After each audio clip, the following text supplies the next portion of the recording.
कंचन राज मुजफ्फरपुर।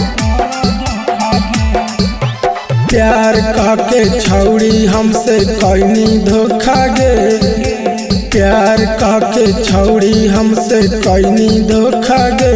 मिलतौ हमारो मौका गे, देबौ तोरो धोखा गे। मिलतौ हमारो मौका गे, देबौ तोरो धोखा गे। दाल भतिया चार पे खियनी चोखा गे, दाल भतिया चार पे खियनी चोखा गे। मिलतौ हमरो मौका गे, देबौ तोरो धोखा गे। मिलतौ हमरो मौका गे, देबौ तोरो धोखा गे।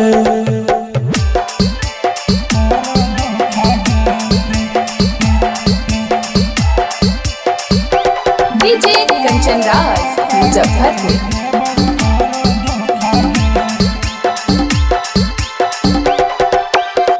कवना कसूर के तू बदल चुकैनी रामा, कइला बतिया तू कैनो न निभैनी रामा।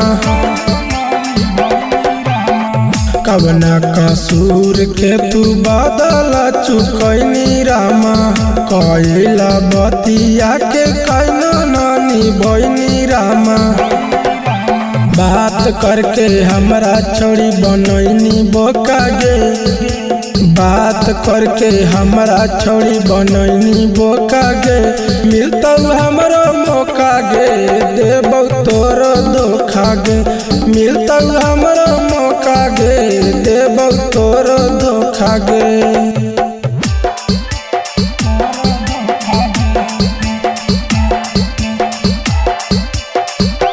डीजे कंचन राज मुजफ्फरपुर।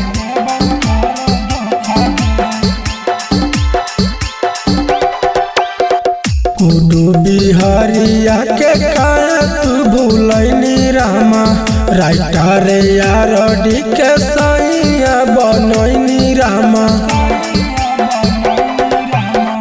कुडू बिहारिया के काया तू भूलैनी रामा, राइटर यार डी के सैया बनैनी रामा।